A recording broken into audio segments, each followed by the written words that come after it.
नमो नमः। Bharti madam classes channel में आप सभी का हार्दिक स्वागत है। मित्रों, आज हम पढ़ेंगे पिता के शब्द रूप। संस्कृत में पिता को कहते हैं पितृ।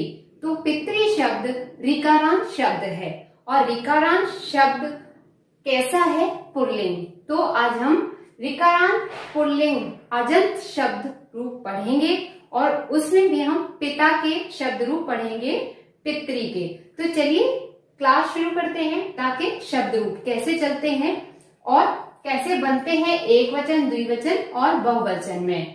तो प्रथमा से लेके संबोधन तक आपको पता है 7 विभक्ति होती हैं और संबोधन प्रथमा का ही रूप होता है और एक वचन जो शब्द है संबोधन का वो कहीं कहीं लिंग हो जाता है, बदल जाता है। तो आपको सबसे पहले वही बता देते हैं कि जो पिता है प्रथमा का एक वचन वो यहाँ पर पित हो गया है, संबोधन चिन्ह लग गया है। ठीक है, अब हम पहले इसका शुद्ध उच्चारण कर लेते हैं। एक वचन में पिता, पितरम, पित्रा, पित्रे, पितुः, पितुः, पितरी, हे पित।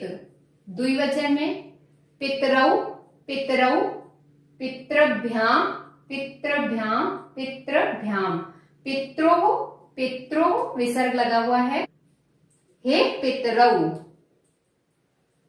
पितरः, पितृन्, पितृभिः, यहाँ पर विसर्ग है देखिए, पितृभिः। पितृभ्यः, पितृभ्यः, पितॄणां, पितृषु, हे पितर।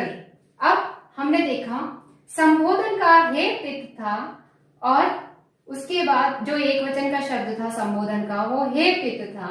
द्विवचन में हे पितरौ और बहुवचन में हे पितर, यानी कि जो बहुवचन का प्रथमा था उसका विसर्ग हटा दिया है और यहाँ पे पितर शब्द ले लिया है, तो हे पितर। अब इसमें जो संबोधन चिन्ह है यहाँ 1 लगा है, यहाँ 2 लगे हैं, यहाँ 3 लगे हैं, इस तरह से।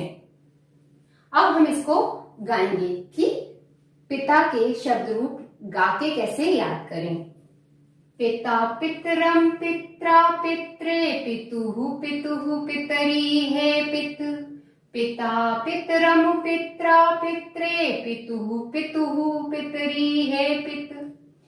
पितरौ, पितरौ, पितृभ्याम, पितृभ्याम, पितृभ्याम, पित्रोः, पित्रो, हे पितरौ। पितरौ, पितरौ, पितृभ्याम, पितृभ्याम, पितृभ्याम, पित्रोः, पित्रो, हे पितरौ। पितरः, पितॄन्, पितृभिः, पितृभ्यः, पितृभ्यः, पितॄणां, पितृषु, हे पितर। पितरः, पितॄन्, पितृभिः, पितृभ्यः, पितृभ्यः, पितॄणां, पितृषु, हे पितर। इस तरह से हम इनको गाकर भी प्रैक्टिस कर सकते हैं याद करने की। अब अभी हमने एक वचन, द्विवचन और बहुवचन का उच्चारण किया था, लेकिन वैसे शब्द रूप जब देखते हैं तो हमें इस तरह पढ़ना होता है, पिता, पितरौ, पितरः, एक वचन, द्विवचन, बहुवचन। तो आपको सरल करना है तो आप ऐसे याद कर सकते हैं, एक वचन के सारे, द्विवचन के सारे और फिर बहुवचन के सारे शब्द। तो हम एक बार एक वचन, द्विवचन, बहुवचन की तरह से भी देख लेते हैं। पिता, पितरौ, पितरः, पितरम, पितरौ, पितॄन्, पित्रा, पितृभ्याम, पितृभिः, पित्रे, पितृभ्याम, पितृभ्यः, पितुः, पितृभ्याम, पितृभ्यः, पितुः, पित्रोः, पितॄणां, पितरी, पित्रोः, पितृषु, हे पित, हे पितरौ, हे पितर। इस तरह से हमारे पिता के शब्द रूप चलते हैं, पितृ शब्द रूप चलते हैं।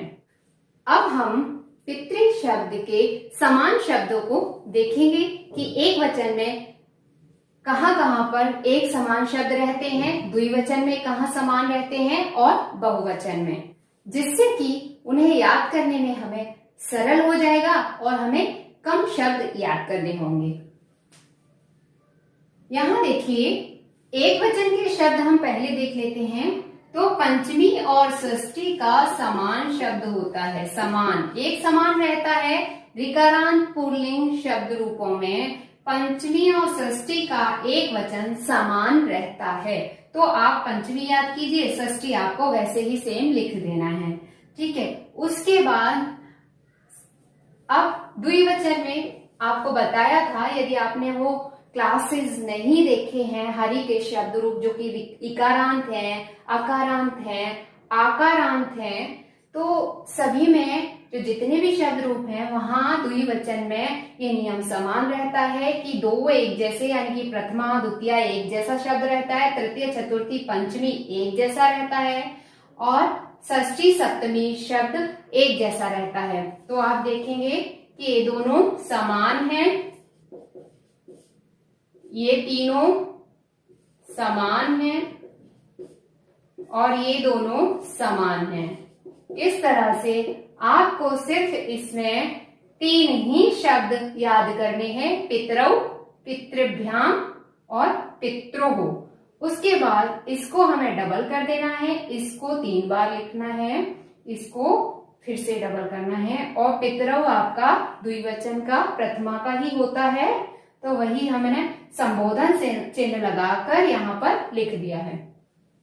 बहुवचन में हम देख रहे होंगे कि चतुर्थी और पंचमी समान शब्द है।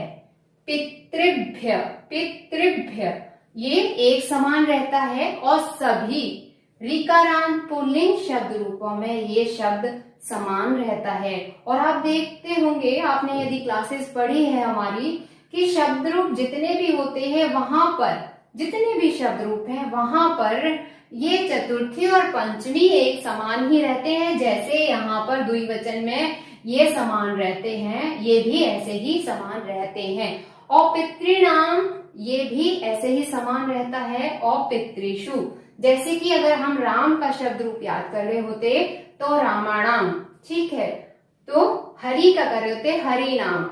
ऐसे ही यहाँ पितृषु, तो ये पितृषु जो है ये मूर्धन्य सा है।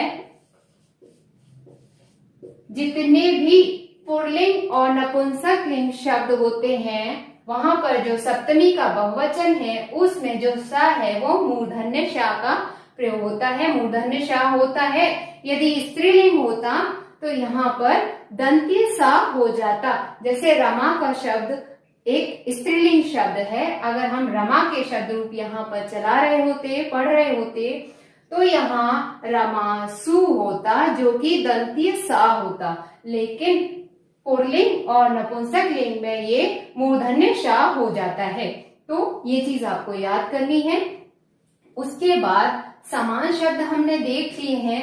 अब हम देखते हैं कि जो बहुवचन का शब्द है संबोधन का, देखिए संबोधन का जो बहुवचन है तो उसमें हे पितर, पितर लिखा है, पितरः नहीं है। इसमें से आपको जो प्रथमा का रूप होता है हमने आपको बताया, तो उसमें से विसर्ग हटा देना है और यहाँ पर पितर शब्द लिख देना है संबोधन चिन्ह के साथ हे लिखकर, ठीक है। अब हम हलंत और विसर्ग का ट्रिक देख लेते हैं। यदि आपने वर्णमाला की क्लास नहीं देखी है, वीडियो नहीं देखी है, तो आई बटन पे क्लिक करके आप वर्णमाला चैप्टर को पढ़ सकते हैं और इन वर्णों को देख सकते हैं कि मूर्धन्य सा, दंत्य सा, वर्णमाला में आपको वहां पर स्वर, व्यंजन, अयोवा सभी वर्ण मिल जाएंगे और आप वहां से पढ़ सकते हैं। और शब्द रूप पढ़ने हैं तो भी आप आई बटन पे क्लिक करके या फिर नीचे डिस्क्रिप्शन बॉक्स में लिंक दे रखा है, वहां से क्लिक करके आप सभी शब्द रूप याद कर सकते हैं। साथ ही साथ टीजीटी पीजीटी वाले स्टूडेंट्स प्लेलिस्ट देख लें और वहां पे क्लासेस डाली जा रही हैं। आप उन क्लासेस को पढ़ते रहिए और अपनी पढ़ाई को कंटिन्यू रखिए। चलिए अब हम हलंत और विसर्ग का ट्रिक देख लेते हैं। तो विसर्ग ट्रिक, विसर्ग ट्रिक हमारा वही रहेगा समान। हम समान ट्रिक इसलिए लेकर आते हैं जिससे कि आप सभी जितने भी शब्द रूप हैं आप उनको एक ही ट्रिक के साथ याद कर लें। आपको अलग अलग ट्रिक बताएंगे तो आपको कंफ्यूजन हो जाएगा, आप सभी शब्द रूप को याद नहीं कर पाएंगे कि इसमें ये ट्रिक था, उसमें वो ट्रिक था। तो किस किस ट्रिक को आप याद रखेंगे? ये सबसे शॉर्ट ट्रिक है हलंत और विसर्ग का, इसलिए हम सभी शब्द रूपों में ये वाला ट्रिक कराते हैं। तो चलिए ये ट्रिक हम देख लेते हैं कि पिता के शब्द रूप में एक वचन में कहाँ कहाँ विसर्ग आए हैं। ये है पितुः पितुः, यानी कि 1 और 2। आपने देखा 1 2, 2 विसर्ग हैं एक वचन में। अब हमने यहाँ पर 2 लिख लिया, ठीक है। अब द्विवचन में हम विसर्गों की संख्या देखते हैं कि यहाँ पर षष्ठी और सप्तमी में दोनों में एक विसर्ग है, यानी कि 1 और 2, ठीक है। तो अब हम यहाँ पर फिर से 2 लिख लेते हैं, क्योंकि यहाँ भी हमारा पंचमी षष्ठी में है 2 ही विसर्ग है, और द्विवचन में भी षष्ठी और सप्तमी में एक जैसा पितरो हो, तो 2 इधर हो गए, तो यहाँ 2 लिख लिया। अब बहुवचन में हम काम करते, एक प्रथमा में है, तृतीया, चतुर्थी, पंचमी, ठीक है। तो ये हमारे हुए 4, तो हमने यहाँ पर 4 लिख दिया, 4 लिख दिया, तो विसर्ग ट्रिक हुआ 2 to 4। अब हलंत ट्रिक देख लेते हैं। हलंत ट्रिक, अब हम हलंत काउंट करेंगे एक वचन में, हमारा द्वितीया में है, देखो द्वितीया के एक वचन में कहाँ है, पितरम, और उसके बाद हमें कहीं पर भी हलंत दिखाई नहीं दे रहा, हमने यहाँ पर 1 कर लिया, ठीक है। अब द्विवचन में हलंत आपको साफ साफ दिख रहा होगा कि ये 3 है, 3 उसके बाद कहीं पे भी नहीं है, तो यहाँ 3 लिख लिया। उसके बाद बहुवचन में हम देख रहे हैं कि पितृन, ये शब्द यहाँ पर, और पितृणाम, ये 2 शब्द हैं जहां पर हलंत लगा है, यानी कि 1 3 2, यानी कि 2 है बहुवचन में। तो हमारा विसर्ग का ट्रिक हुआ 2 to 4, यानी कि 224, और हलंत का ट्रिक हुआ 132, यानी कि 1 3 2। इस तरह से जैसे आपको अच्छा लगे आप वैसे याद कर लीजिए। 224 से 132 हमारा ये ट्रिक हुआ विसर्ग और हलंत का।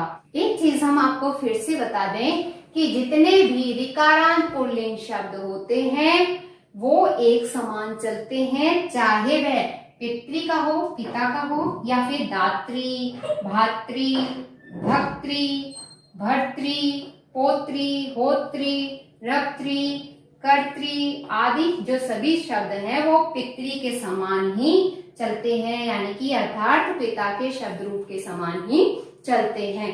तो एग्जाम में अगर पिता ना आए, पितृ शब्द ना आए हैं, और अगर कर्तृ शब्द आ जाए या होत्री आ जाए, जो भी शब्द ऋकारांत हो और पुल्लिंग हो, तो उसके शब्द रूप समान रूप से ही चलेंगे, यानी कि एक समान ही चलेंगे।